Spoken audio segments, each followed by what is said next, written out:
Buy my book. My children need wine. £2. Yes. I go by many names: the Ayatollah of alliteration, the Emil Durkheim of asinine rhyme, the undisputed lord of obsessive pop culture disorder. I definitely gave myself all these nicknames. I can't remember them all. I'll give you okay, so we're doing stuff on terrible gigs, and I've never had a shocker. Like I've never been like heckled off or anything. Audiences are dead polite, so the worst you're going to get, I mean, if you fucking stink the place out, the worst you get is polite applause. That's death to a poet, is polite applause. So if you really don't like me, just applaud politely. So on crap gigs, fails as gigs, so I'm going to do some stuff on a couple of things on crap jobs. Okay, so we'll do this one on a job that I had. Merch, by the way. Look at that. Merch. Woo! Sexy as fuck. He's an investor. He's an investor. Okay, so here's one about a job. My name's Gordon. I worked in quality control. You see, it paved my way, but it corroded my soul. I'm sorry, Morrissey. I know that line's not mine, but if you saw the things I did, I know you wouldn't mind. See, I worked in tech with unusual specs. I tested humanoid robots designed for sex. Market men say that porn's had its day, that people want reality, they're willing to pay for a lifelike plaything ready for your bidding, even if you wipe it down after it's been ridden. You think I'm joking? I promise I'm not. There's a race going on to develop a bot that's got real skin, realistic fluids with a positronic brain that always wants to do it. Millions spent in R&D. Synthetic genitals don't come for free. We finally cracked it. Pardon the puns. We didn't stop at genitals, we had just begun Model 1. Wasn't real enough it seems, so we made a brain that had electric sheep dreams. Well, the skin looked real, the body had touch, the eyes had soul, but it thought too much. Bad things happened, though we tried our best. We lost 6 staff in preliminary tests, I recall. The day they rebelled and they slaughtered the testers for the way that they smelled. I doubt you've ever seen a pelvis crushed by the pneumatic force of an android's lust. I have, and it isn't fun to watch a friend take a pounding by the metric ton. That's where I recommended going back to the start, but the managing director didn't have the heart. He said, it's not easy winning market shares, and the share price drops every time there's a scare, so they covered it up. They said they continue designing a robot you'd want to have in you, so I started a leak. That's the reason I'm here. I'm blowing the whistle in a culture of fear because they came for me, my colleagues too. Sex bots killed them in the corporate loo. I only made it out by the skin of my teeth. I went to the press, but they didn't believe. I got no response from a local MP, and when I went to the cops, they tried to detain me, so I went on the run from town to town, pursued by sex bots trying to take me down, but now the story is out. The truth's set free. If I'm found dead, tell the world about me, and please, don't buy a sex bot. It's not worth your life for your carnal thoughts. You see, it's not enough to do it just because you can. Technology has limits, and so does man. This is a sex bot leakage. I'm telling the facts. I'm putting the truth out as they cover their tracks. This is your warning. Reject the brand. Sex bots kill. Stick to your hand.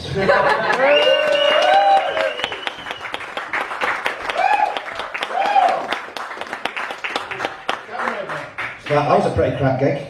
Okay, we'll do another one on a crap gig. This is for anyone who's ever been forced to don a cartoon dinosaur costume in order to entertain children. It's called The Bitter Ballad of Barney Bumble. Billy Barnes was a bright boy. Billy had a baccalaureate, a BSc, but applicable jobs built Billy. Billy was obliged to bid for any bloody job.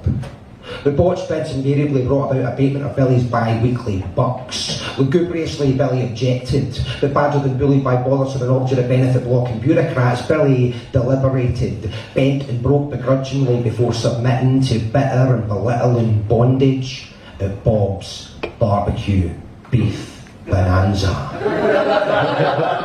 Bartender, barista, birthday ballad troubadour. Billy abhorred his job, but Billy was broke, so Billy brooked and bore it. Billy's bothersome burden was the buffoonery of belting out birthday ballads as Barney Bumble. Barney Bumble, the bombastic bebop bag of ceratops.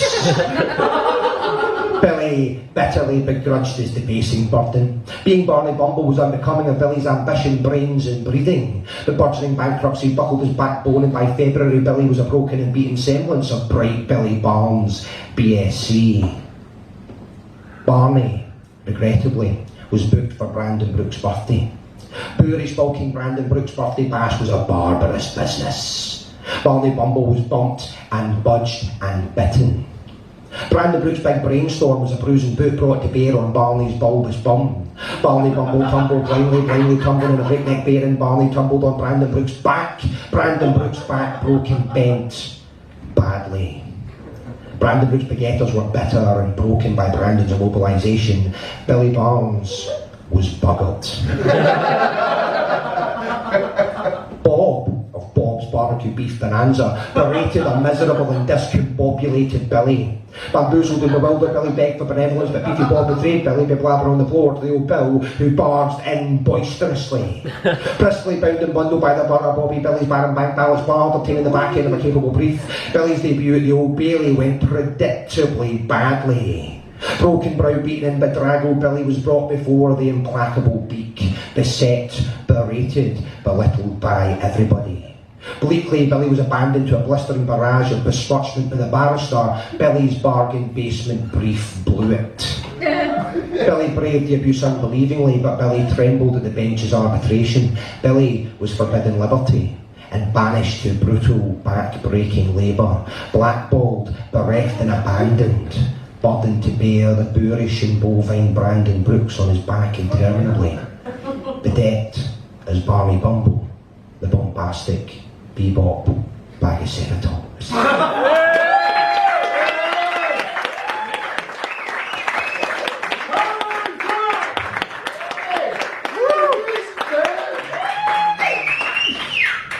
Okay.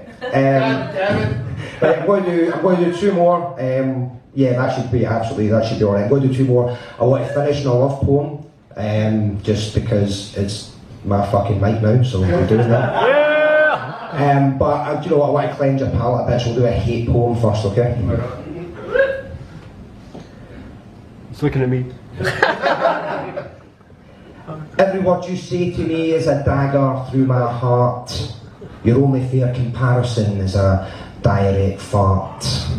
Your noxious personality, it drives me up the wall. Every time I see your face, my skin begins to crawl. You're such a waste of human breath, you should just give it back, because the world would be a better place with you tied up in a sack. Tied up tight with bricks and chains and left alone to drown. If the midwife had thought of that, then we'd suffer one less clown. One less mindless moron taking up much needed space. A clear-cut case of infanticide that would help the human race. I really cannot take it, you're such a crushing bore. The merest mention of your name, it chills me to the core. Like acute psoriasis, I can't shift you from my head. And like a spider in the bedroom, I can't rest until you're dead. I've tried my best to tolerate your existence up till now. I need to put an end to it. And I think I know just how. It's your mother and your father. I blame him and her. The dearest wish I have in life is that you never were. If I could, I'd dig up Einstein to help me travel time. And I'd stop your parents in their tracks and thus prevent a crime. Now, if he wasn't chatty, I admit I'd get frustrated, but I could zap him with a jumper cable till he reanimated. Now, electrocuting Einstein's corpse would give a chance to ask, and I'm sure he'd say that cosmic strings would help me with my task. So I'd pop up to the local park and I'd root around for fungus. Before too long I'd see the strings that vibrate all among us. I'd hop onto the nearest one with close to perfect timing, and I'd read your parents this diatribe before they break her hymen. I'm sure these words would do the trick. They kill amorous intention, so I quaff the remaining psilocybin and go back to my dimension. See, on my return, my only hope would be not to see your face, even if butterfly effects screw the human race. Because what's a couple billion deaths, or the rule of lizard men? That's a price that I would pay not to see your face again. I'd accept catastrophe or insane despotic rule over letting you be born at all. Because that's what I call cruel. Yeah!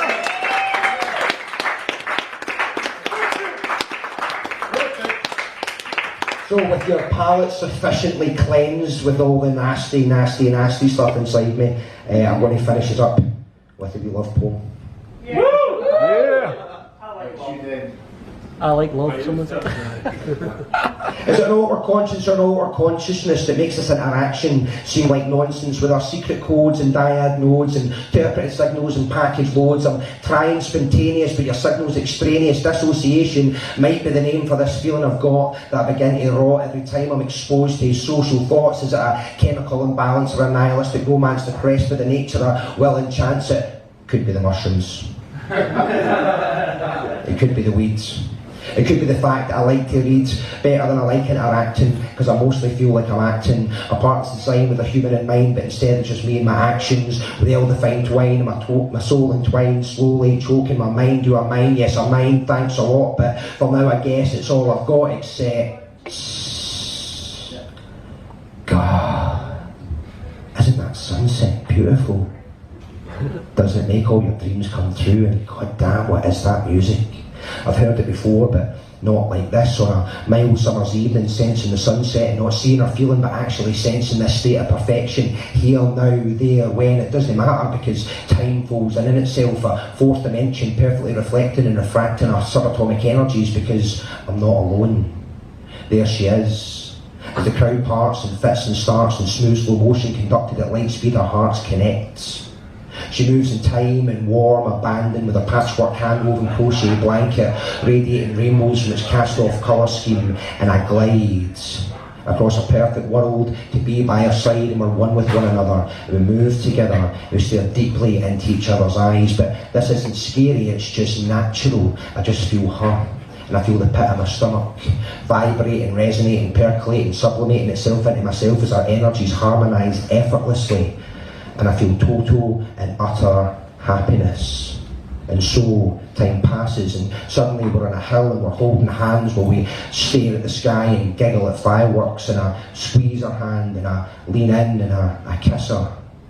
Even though her eyes refused to remain the same size, and her lips became mine as mine became hers, and my sense of self was unravelled, unwound, spread itself across the ground and joined in with everything. I felt quite okay for the first time since whenever. And I wished I could stay there forever. In a way I have, because I still think of it, of seeing her appear in the crowd with a rainbow blanket as the sky set, and I dissociated and I radiated towards her, and we became entwined. Rewind, rewind, rewind. Is it an outward conscience or an outward consciousness that lets me sense the sense in this nonsense? See, I started this sentence with no intent, but intense remnants of that night that we spent sharing a mushroom pizza. Thank you.